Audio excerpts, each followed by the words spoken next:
hair, holding her in place as his lips moved against hers with a practiced, devastating confidence. It was a kiss that sent a jolt of pure, unadulterated electricity through her, silencing every thought in her head, every fear in her heart. It was a kiss that felt like a claim, a brand, a promise. He pulled away slowly, his eyes dark with an emotion she couldn't decipher. He took her hand, his grip firm and warm. "Come on, wife," he murmured, his voice a low, possessive growl. He turned and led her back down the aisle, through the sea of stunned, silent guests. They walked out of the church and into the bright sunlight, leaving behind the chaos, the confusion, and a beautiful, terrifying mystery that had only just begun. The heavy doors of the black limousine closed with a soft, definitive thud, encasing them in a cocoon of silent, leather-scented luxury. The roar of the confused crowd and the frantic clicking of cameras were instantly muted, leaving only the soft hum of the engine and the sound of their own breathing. The moment they were hidden from the world, the mask of the confident, adoring groom fell away from Michael. He leaned back against the seat, running a hand through his dark red hair, and the cool, commanding surgeon returned. He looked at her, his expression now serious, his blue eyes filled with a genuine clinical concern. "Are you all right?" he asked, his voice losing its performative warmth. The adrenaline that had carried Natalie through the surreal ceremony began to drain away, leaving a hollow, aching void in its place. The full, crushing reality of her situation, jilted at the altar, humiliated in front of everyone she knew, and now married to a powerful, enigmatic stranger, crashed down on her. She couldn't speak. She could only nod, her throat tight with unshed tears. But then her composure crumbled. It wasn't a loud, hysterical breakdown. It was a quiet, heartbreaking surrender. Silent tears began to trace paths through her flawless makeup, her body trembling with the aftershocks of the day's trauma. Michael didn't touch her. He didn't offer platitudes or empty comforts. He simply reached into his suit jacket, pulled out another crisp linen handkerchief, and placed it in her hand. He then turned his gaze to the window, giving her the dignity of space, the quiet respect of letting her grieve without an audience. She cried for what felt like an eternity, mourning the future she had lost and terrified of the one she had just entered. When her tears finally subsided, leaving her feeling empty and exhausted, he finally spoke again.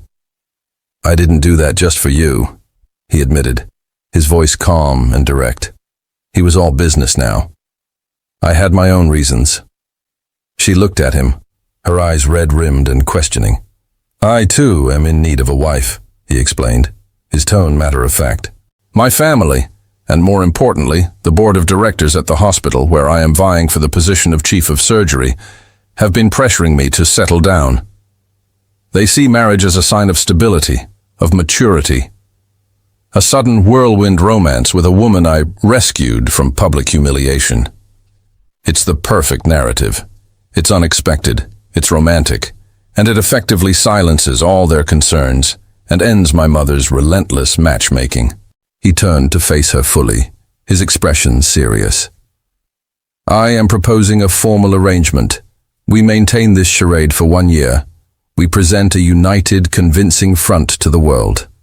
At the end of the year, we will have a quiet, amicable divorce, citing irreconcilable differences. Everyone moves on." It was a cold, calculated business proposal, delivered with the precision of a surgeon outlining a procedure. "And in return?" she asked, her voice hoarse. "In return," he said, "I will provide you with complete financial security for the duration of our marriage. A generous allowance, a place to live, a way to disappear from the public eye until this scandal dies down and you can start fresh. It is a mutually beneficial transaction." The offer was both an insult and a lifeline. He was offering to pay her to be his wife, but he was also offering her a way out of the nightmare. "Why me?" she asked again, the question that had been haunting her. "You could have anyone. Why choose a complete stranger in the middle of a crisis?" He was silent for a moment, his gaze analytical. as if he were solving a complex puzzle. Because you were a variable I could not have predicted, and therefore, the most believable choice. No one would ever suspect this was planned. And, he added, his voice dropping slightly, because for a split second, in that waiting room, before the tears came, I saw the look in your eyes. You weren't just heartbroken. You were a fighter. You looked like the bravest person I had ever seen. He leaned forward slightly. So, do we have a deal, Mrs. Harrington? The use of her new name was a shock, a cold splash of water that sealed the bizarre reality of her situation. She was no longer Natalie Parker, the abandoned bride. She was Mrs. Harrington, the wife of a billionaire stranger, a partner in the most important performance of her life. She took a deep breath and met his intense, waiting gaze. We have a deal. The limousine pulled into the underground garage of a sleek, modern skyscraper that pierced the city skyline like a shard of glass. Michael's penthouse was a silent, sprawling fortress on the top floor, a world of polished concrete, minimalist furniture, and floor-to-ceiling windows that displayed the glittering city below like a conquered kingdom. Natalie was still in her wedding dress. The magnificent gown, which had felt like a symbol of hope and love just that morning, now felt like an absurd, heavy costume. She felt like a museum piece, displaced and out of time, standing in the middle of his cold, impersonal living room. "Let me show you to your room," Michael said, his voice echoing slightly in the vast, empty space. He led her down a long, white corridor to a set of double doors. "The East Wing," he explained. "Your suite is here. It has its own living area, bathroom, and study. You will have complete privacy." He paused, then added, "My own suite is in the West Wing, at the opposite end of the penthouse." The unspoken message was clear. This was a shared space, but not a shared life. He walked into the suite with her. It was beautiful, of course, decorated in muted tones of gray and cream, but it had the impersonal, untouched feel of a luxury hotel room. "We need to establish some rules," he said, turning to face her, his expression all business. "For this arrangement to work, there must be absolute clarity." He began to pace slowly, his hands in his pockets. Rule number 1. Separate lives. In this house, we are business partners. We do not pry. We do not intrude. The East Wing is your domain. The West Wing is mine. He stopped and looked at her. Rule number 2. A flawless public performance. In public, we are a devoted, loving couple. You will smile. You will hold my hand. You will look at me as if I am the center of your universe. Your performance must be impeccable. The success of this arrangement depends on it. He started pacing again. And rule number 3, the most important rule of all, no questions about the past. My life before today is not your concern, and yours is not mine. Our story begins with our wedding. Anything before that is irrelevant. The rules were cold, clinical, and designed to build an impenetrable wall between them. He was making it clear that while she would wear his name, she would never truly be a part of his life. "Do you understand?" he asked, his voice sharp. "I understand," she whispered, her throat tight. "Good." He looked at her, at the magnificent, complicated wedding dress she was still wearing. A flicker of something, annoyance, sympathy, crossed his face. "You'll need help with that," he stated, his tone practical. He walked behind her. "Turn around." She did as she was told, her back to him, her heart beginning to hammer against her ribs. She heard him take a breath, and then she felt his hands, cool and steady, at the top of her spine. Her dress had a row of what felt like 100 tiny, silk-covered buttons, an impossible task to manage on her own. With a practiced clinical efficiency, he began to undo them, one by one. His touch was impersonal, the detached movements of a surgeon, but the intimacy of the act was suffocating. His knuckles brushed against her bare skin, and a jolt of electricity, sharp and unexpected, shot through her. She flinched, a tiny, involuntary movement. His hand stilled for a fraction of a second. He said nothing. He simply continued, his movements perhaps a little faster now, a little less steady. She could feel the warmth of his body behind her, could smell the faint, clean scent of his cologne. The silence in the room was deafening, filled only by the soft pop of each button being released. When he reached the last button at the small of her back, his fingers grazed her skin one final time. The spark was undeniable, a silent acknowledgement of an attraction that had no place in their cold, calculated arrangement. He stepped back abruptly, the spell broken. "Good night, Natalie," he said, his voice a low, rough murmur. He turned and walked out of the room without another word, leaving her standing in the middle of the luxurious suite, her body still tingling from the ghost of his touch. She was terrified and intrigued, and utterly alone with the enigmatic stranger she had just married. The first true test of their arrangement came 3 days later, in the form of a formal dinner invitation delivered on thick, cream-colored cardstock. It was a summons.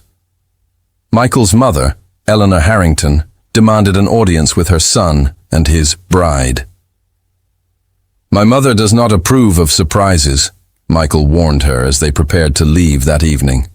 He stood in the doorway of her suite, watching as she fastened a pair of diamond earrings he had provided. "She is a formidable woman. She will be looking for any weakness, any sign that this is not what it appears to be. Do not give her one." The Harrington family estate was a sprawling old money mansion that made Michael's modern penthouse feel like a sterile laboratory. The air was thick with the scent of old wood, beeswax, and inherited power. Eleanor Harrington was exactly as formidable as Michael had described. She was a woman of severe elegance, with eyes as sharp and blue as her son's, and a smile that never quite reached them. Michael's younger sister, Chloe, was also there, a younger, more petulant version of her mother, her eyes filled with open skepticism and disdain. The dinner was a polite, brutal interrogation. "So, Natalie," Eleanor began, her voice smooth as silk, but with an underlying edge of steel. "Michael tells us so little about his life. Tell me, how did you two meet? It all seems so, sudden." Natalie's heart pounded. This was it, the first performance. She looked across the table at Michael, who gave a subtle, almost imperceptible nod of encouragement. "It was at a charity event a few months ago," Natalie began, reciting the backstory they had hastily concocted. "I was there with a friend. Michael was very charming." "Charming is not a word I typically associate with my son," Chloe chimed in, a small, cruel smile on her lips. "He's more of the brooding and emotionally unavailable type." "Chloe," Michael warned, his voice low. The questions continued, each one a carefully aimed dart. They asked about her family, her job. They had created a cover story of her being a freelance art consultant, their whirlwind romance. Natalie answered each one as best she could, feeling like a witness being cross-examined. The final, most dangerous question came from Eleanor. "Tell me, dear," she said, leaning forward slightly. "My son is a very powerful, very wealthy man. He could have any woman he wants. What is it, exactly, that made you fall in love with him so quickly?" The question was a trap. Any answer that sounded materialistic or superficial would confirm their suspicions. The silence stretched. Natalie felt Michael's gaze on her, waiting. She didn't recite a rehearsed line. Instead, she thought of the man at the altar, the man who had seen her at her lowest, most humiliated moment. She turned to Eleanor, her own gaze direct and surprisingly steady. "On the day we decided to get married," she said, her voice quiet but firm, "I was having the worst day of my life. I felt small and invisible and completely alone." She then looked at Michael, her expression softening with a genuine, unfeigned emotion. "And your son didn't see a broken, pathetic girl. He saw someone worth saving. He showed me kindness when I expected none, and he gave me strength when I had none of my own." She looked back at Eleanor. How could I not fall in love with a man like that? The room was silent. Her answer, so raw, so vulnerable, and so deeply, unexpectedly honest, had completely disarmed them. Chloe looked down at her plate, for once without a snide remark. Eleanor's mask of cool appraisal faltered, a flicker of grudging respect in her eyes. And Michael. Michael was staring at her, his expression one of utter, profound shock.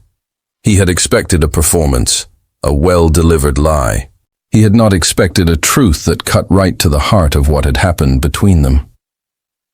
Later that night, as they stood in the silent foyer of the penthouse, he finally spoke. "You did well tonight," he said, his voice unusually soft. "I wasn't lying," she replied quietly, not looking at him. "You were kind." The silence that fell between them was different this time. It was not a silence of tension or of rules. It was a silence heavy with the weight of a truth that neither of them was ready to acknowledge, that her performance had been real, and it had moved him more than he could ever have anticipated. The weeks following the family dinner settled into a strange new rhythm. Their public performances became more natural, their private interactions less strained. The memory of her heartfelt confession at the dinner table was an unspoken presence between them, a truth that had subtly redrawn the lines of their arrangement. The outside world, however, had not forgotten the scandal of Natalie's first, failed wedding. Mark, her ex-fiancé, had been in a state of shock and disbelief. The woman he had so casually discarded had not faded into obscurity as he had expected. Instead, she had been spectacularly, impossibly caught by the city's most eligible and powerful bachelor. His ego was bruised, his social standing diminished. He had gone from being the man who dumped Natalie Parker to the fool who let Mrs. Michael Harrington get away. Consumed by a toxic mixture of regret and wounded pride, he decided he had to see her. He had to get her back. He showed up at Montgomery General Hospital one afternoon, using his old familiarity with Natalie's family to get past the front desk. He demanded to see his fiancée, Natalie, causing a scene in the pristine marble lobby. The head of security, alerted to the disturbance, called Michael's office directly. "Dr. Harrington," the security chief said, his voice tense, "there is a man in the lobby demanding to see your wife. He's claiming to be her fiancé. His name is Mark." A cold, dangerous stillness fell over Michael's office. "Keep him there," he said, his voice a low, deadly calm. "I'm on my way." Natalie, who had been volunteering in the hospital's pediatric wing, a quiet act of charity she had insisted on, was alerted by a nurse that she had a visitor. Confused, she made her way to the lobby. She saw Mark before he saw her, and her blood ran cold. Just as she was about to turn and flee, Michael appeared, seemingly from nowhere, intercepting her. "Stay behind me," he commanded, his voice a low, protective growl. He walked toward Mark, his stride long and confident, a predator approaching a lesser animal on his territory. "Mark," Michael said, his voice deceptively mild. "I believe you're lost." "Harrington," Mark sneered, trying to project a confidence he clearly didn't feel. "I'm here to see my fiancée. This has nothing to do with you." "That's where you're mistaken," Michael replied, stopping a few feet from him. His voice dropped, losing all its warmth, becoming a blade of ice. "Everything that concerns Natalie concerns me. The woman you publicly humiliated and abandoned at the altar is now my wife. She carries my name. She has my protection." He took another step closer, his sheer presence making Mark flinch. "So let me be perfectly clear. You will not contact her. You will not come near her or her family. You will not even breathe in her direction again. This is your first and only warning." He leaned in, his voice a barely audible, lethal whisper. "My patience as a doctor is considerable. My patience as a husband is not. Disappear." Mark, pale and trembling, practically scrambled out of the hospital lobby, his arrogance completely shattered. Michael stood there for a moment, his back rigid, his hands clenched into fists. Then, He slowly turned to face Natalie, who had watched the entire exchange from a safe distance, her heart hammering in her chest. His expression softened as his eyes met hers, the cold fury replaced by a quiet, intense concern. "Are you all right?" She could only nod, speechless. She had seen him be charming, clinical, and even kind. But she had never seen this. She had never seen the raw, possessive, and utterly ferocious power he wielded to protect what he considered his. It was terrifying. And to her absolute horror, a part of her, a deep, primal part, found it devastatingly, irresistibly attractive. Michael's fierce defense of her in the hospital lobby became another unspoken secret between them, a silent, powerful acknowledgement of the shifting ground beneath their feet. He had protected her not as part of their contract, but with a raw, possessive instinct that had nothing to do with their business arrangement. The incident left Natalie feeling both unsettled and strangely deeply secure. She began to spend more time in the vast, quiet library of the penthouse. It was her sanctuary, a place where she could lose herself in stories and escape the confusing reality of her own life. The library was clearly Michael's as well, though he rarely used it. It was filled with thousands of books, mostly medical texts and biographies of great leaders.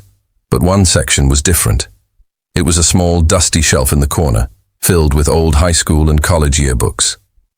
One rainy afternoon, driven by a restless curiosity, she pulled one of them down.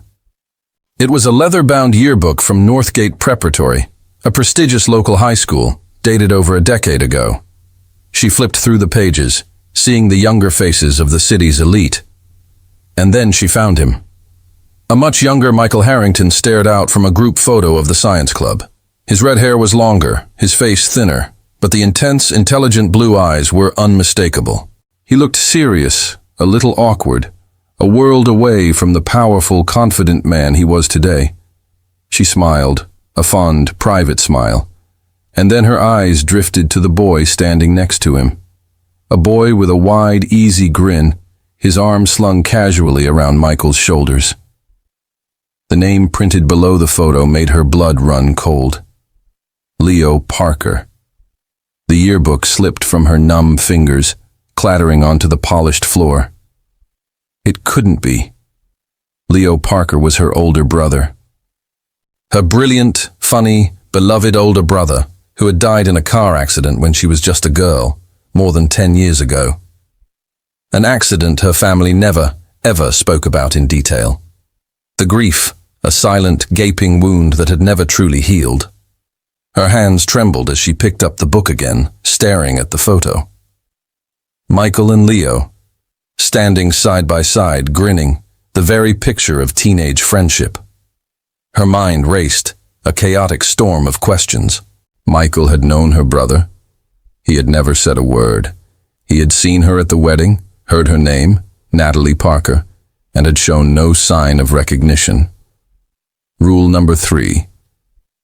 No questions about the past. Suddenly felt less like a professional boundary and more like a sinister, deliberate wall. Was it possible? Was his rescue at the wedding, his sudden, impulsive decision to marry her, a complete stranger, really just a random act? Or was it something else? She frantically flipped through the yearbook, her heart pounding.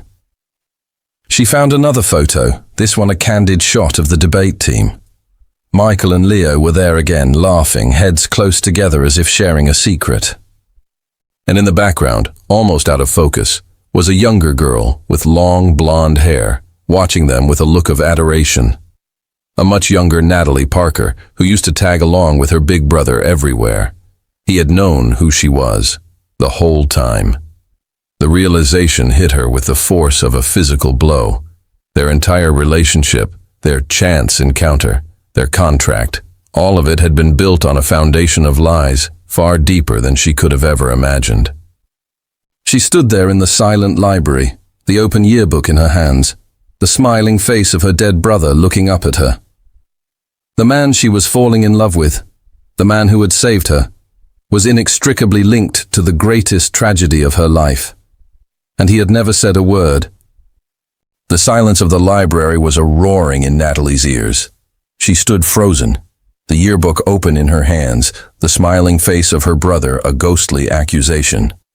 The carefully constructed world she had been living in for the past few months shattered, the pieces falling around her like sharp, glittering shards of glass. He had known. The whole time he had known. A cold, hard anger, an anger born of a betrayal so profound it felt like a physical wound, began to burn through her shock. She closed the yearbook with a snap that echoed in the silent room and marched out of the library, her purpose a blade of ice in her heart. She found him in his study, reviewing a set of brain scans on a large, glowing monitor. He looked up as she entered, a flicker of surprise on his face at her abrupt entrance. She didn't say a word. She walked to his desk and slammed the yearbook down in front of him, the sound making him flinch. It was open to the page with the science club photo. "Who is this, Michael?" she asked, her voice dangerously quiet, trembling with a barely suppressed rage. He looked down at the photo. The color drained from his face. His cool, professional mask crumbled, revealing a look of raw, panicked shock. He looked like a man who had just seen a ghost. "Natalie, he began, his voice a hoarse whisper. "Don't!" She cut him off, her voice rising. "Don't you dare lie to me. Not anymore. You knew him. You knew my brother." He couldn't meet her eyes. He stared at the photo, at the smiling face of the boy who had been his friend. "Yes," he admitted, the word barely audible. "And you knew who I was," she pressed on, her voice breaking. "At the wedding. You knew who I was, and you said nothing." "It was complicated," he stammered, running a hand through his hair, a gesture of pure desperation. The rules, she cried, a bitter, incredulous laugh escaping her lips. "You think this is about your stupid rules? This is about my brother. The brother I lost, the brother my family never recovered from. And you were a part of his life, a part you deliberately, cruelly, hid from me." She was circling the desk now, her body thrumming with a chaotic energy of grief and betrayal. Was this all some kind of game? Some sick, twisted tribute to him? "Did you see me at that altar, pathetic and broken, and decide to save your best friend's little sister as some kind of cosmic good deed?" "No, it wasn't like that," he insisted, finally looking up at her, his eyes filled with a pain that mirrored her own. "Then what was it like, Michael?" she demanded, her voice cracking. "Tell me the truth. For once in this sham of a marriage, tell me the goddamn truth." He stood up, his own composure shattering. "You want the truth?" he said, his voice raw with a decade of unspoken grief. "Leo was my best friend. He was the only real friend I ever had, and I was with him the night he died." The words hit her like a physical blow. She stumbled back, her hand flying to her mouth. "What?" "I was in the car with him, Natalie," he confessed, his voice breaking. "I was in the passenger seat. I was there." The room spun. The man she had married, the man she was falling in love with, had been there. He had been there when her brother had taken his last breath. The foundation of her world, which had already been cracked, now disintegrated into dust. "What happened that night, Michael?" she whispered, her voice filled with a new, dawning horror. "What really happened to my brother?" The air in the study was thick with the ghosts of the past. Michael looked at Natalie, at the horror and dawning comprehension in her eyes, and knew that the time for secrets was over. The wall he had built around that night, the wall of silence and guilt he had maintained for over a decade, was about to come crashing down. He sank back into his chair, the strength seeming to drain from his body. "We were 17, he began, his voice a low, haunted murmur. "We thought we were invincible. We had just won the state debate championship. Leo was driving. We were on top of the world." He stared at a point on the far wall, his eyes seeing not his pristine office, but a dark, rain-slicked road from a lifetime ago. It was late. We were on our way back from a celebration party. We weren't drinking, we weren't speeding. We were just happy. He paused, taking a shaky breath. A car came out of nowhere. It ran a red light, doing at least 80. It was a black sedan. It hit us on the driver's side. He closed his eyes, the memory as vivid and brutal as if it had happened yesterday. There was a sound, a terrible sound of metal and glass. And then, silence. I woke up in the hospital a day later, he continued, his voice flat, devoid of emotion. A broken arm, a concussion, some cracked ribs. But I was alive. Leo was pronounced dead at the scene. Natalie listened, her body numb, her heart a cold, heavy stone in her chest. The police report, Michael said, his voice turning hard, was a work of fiction. It said Leo had lost control of the car on the wet road. A tragic accident. A single-car incident. The other car, the black sedan, was never mentioned. It was as if it had never been there. But you were there, Natalie whispered. You saw it. Yes, he said, a bitter self-loathing edge to his voice. I saw it, and I told them.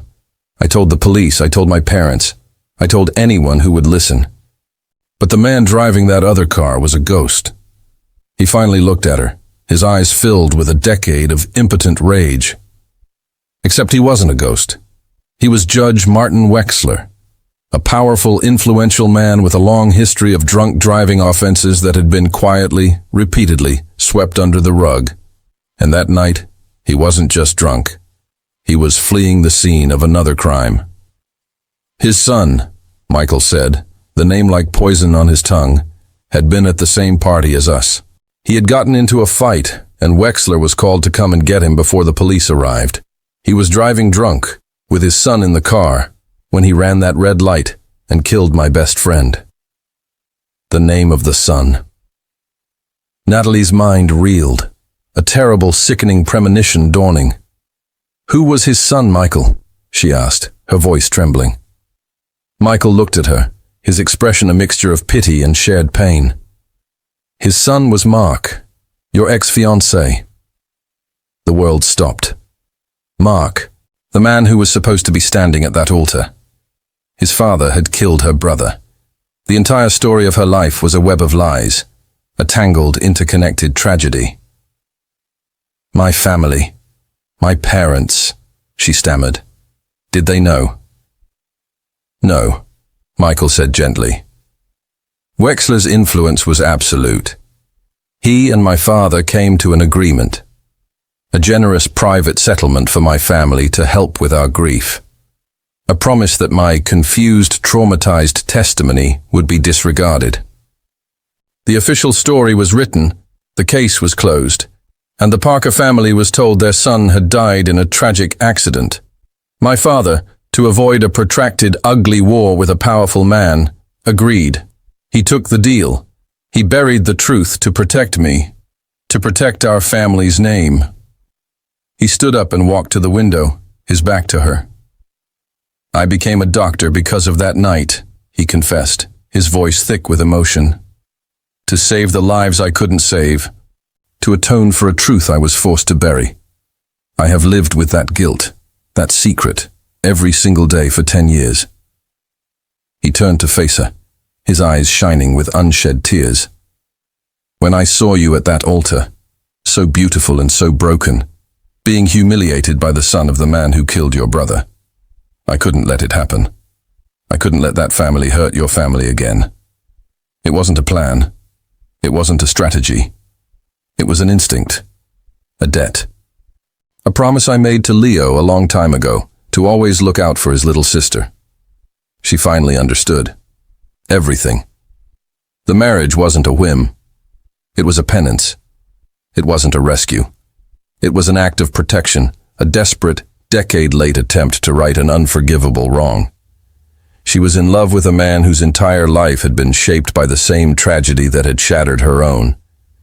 Their pasts were not just connected, they were the same story, told from two different, painful perspectives. The confession left them in a state of raw, shared grief. The wall of secrets between them had been obliterated, replaced by a fragile, aching intimacy. They were no longer just a fake husband and wife. They were the two sole survivors of a tragedy that had defined both of their lives. But the world outside their penthouse sanctuary had not forgotten them. Mark, humiliated and discarded, was spiraling. He had lost Natalie. He had been publicly neutered by Michael, and his life was in shambles. Consumed by a bitter, vengeful rage, he decided that if he was going down, he wouldn't go down alone. He knew the one secret, the one piece of leverage he had left. The truth about his father and the accident. He didn't go to the police. That would implicate his own family. Instead, he went to the press. He contacted a notorious gossip columnist, a man known for his salacious stories and his complete lack of ethics. But Mark didn't tell the whole truth. He twisted it, crafting a new, more poisonous narrative. The story that broke online was a bombshell. Billionaire surgeon's dark secret. Did Dr. Harrington's deadly past lead to a wedding of lies? The article, quoting an anonymous but reliable source close to the family, painted a horrifying picture. It claimed that it was a young, reckless Michael Harrington who had been behind the wheel that night, and that his wealthy family had used their power and influence to pin the blame on the deceased Leo Parker. It suggested that Michael's sudden, bizarre marriage to the victim's sister, Natalie, was not a romance, but a calculated act of hush money, a way to buy the family's silence with wealth and status. The story was a masterpiece of malicious fiction. It took the core truths, the accident, the cover-up, the sudden marriage, and warped them into a narrative that made Michael the villain and Natalie his willing, complicit accomplice. The fallout was immediate and catastrophic. The hospital's board of directors was in an uproar. The media was in a frenzy. Michael's reputation, the one thing he had built with such meticulous care, was being torn to shreds. He was no longer the brilliant surgeon. He was the monster who had killed his best friend and bought the sister's silence. The public, hungry for a scandal, devoured the story. Natalie was painted as a gold digger, a woman who had sold her brother's memory for a place in high society. Their perfect romantic narrative, the one Michael had so carefully crafted, was now the very thing being used to destroy them. Michael was a man besieged, his career and his entire life hanging in the balance. The sins of his father and the lies he had been forced to keep had finally come back to claim him. The world became a prison. The penthouse, once a sanctuary, now felt like a besieged fortress. The media was camped outside, their cameras like vultures waiting for a kill. Every news channel, every gossip site was running the story, each version more salacious and damning than the last. Michael was a ghost. He locked himself in his study, the weight of the public condemnation crushing him. He had spent his life building an empire of control and perfection, and now it was all crumbling, destroyed by a lie he hadn't even created. The hospital board convened an emergency ethics meeting to discuss his immediate suspension and the potential revocation of his medical license. His career was on the verge of being annihilated. His mother, Eleanor, arrived at the penthouse, her face a mask of cold fury. She didn't come to offer support. She came to demand damage control. "You must divorce her," she told Michael, her voice a blade of ice. "Immediately. You will issue a statement saying you were deceived, that you only just learned the truth about her connection to the accident. You will paint her as an opportunist who took advantage of your generosity. It's the only way to distance yourself from this, to save your career." Natalie, who had been standing in the doorway, heard every word. Her heart shattered. Even now, his mother's only concern was the family name, the preservation of their power. "No," Michael said, his voice a low, weary growl. "I will not throw her to the wolves." "Then you are a fool," Eleanor snapped. "She will be your ruin." The board meeting was scheduled for the following day. It was to be a closed-door hearing, a trial where Michael's fate would be decided. Everyone expected him to be destroyed. The narrative was too powerful, the scandal too great. That morning, as Michael prepared to leave for the hospital, looking like a man walking to his own execution, Natalie stopped him. "I'm coming with you," she said, her voice quiet, but filled with a strength he hadn't heard since the day she had confronted him about her brother.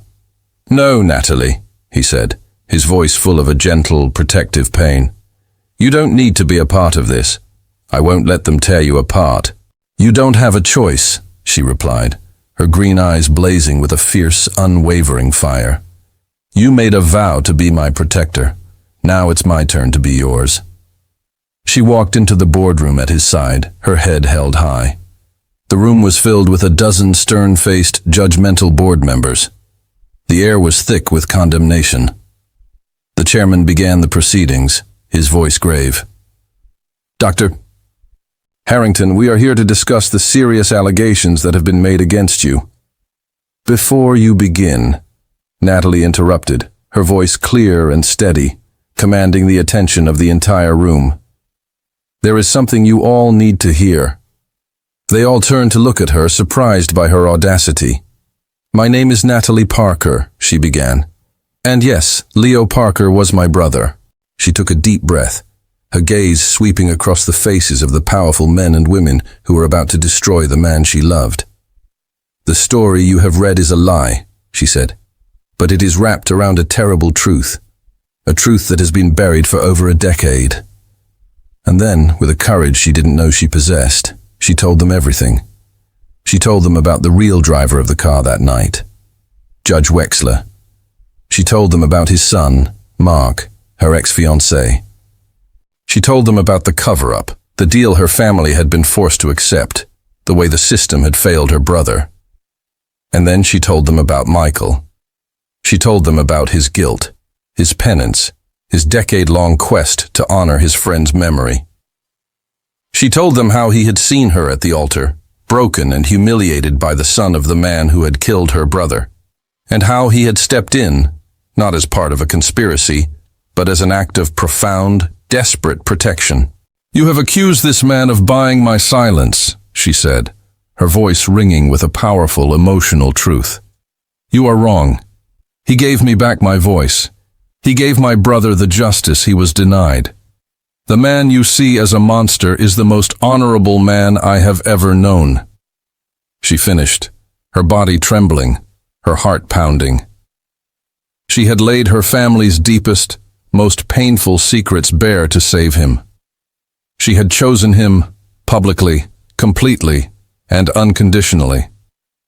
The boardroom was silent, the board members staring at her, their expressions a mixture of shock, awe, and dawning comprehension. She had not just defended him. She had rewritten the entire story.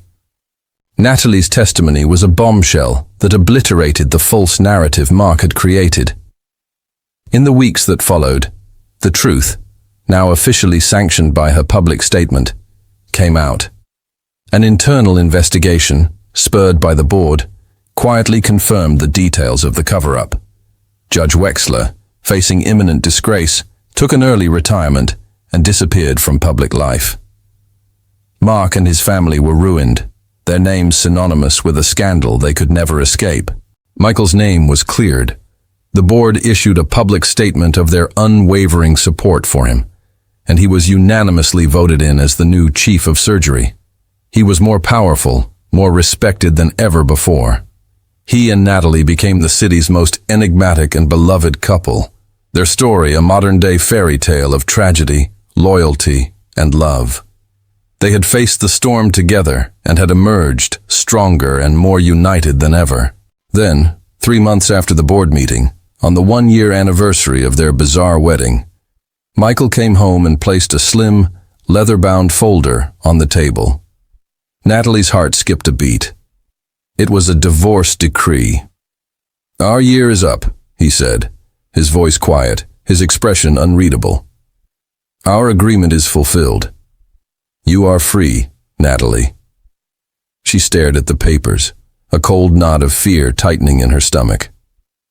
After everything they had been through, after all the truths they had shared, Was he still holding on to the rules of their original contract? Was he really going to let her go? "Is this what you want?" she asked, her voice trembling slightly. "It's what we agreed to," he replied, not answering her question directly. "I gave you my word that you would be free. I will not break another promise to you." He was giving her the choice, the final, most important choice. He was proving that he was not the controlling man he once was, that he would not hold her to a life she did not freely choose. She looked at the papers, at the legal jargon that would dissolve their strange, beautiful and complicated marriage. Then she looked at him, at the man who had saved her, the man she had saved in return, the man she loved more than life itself. She picked up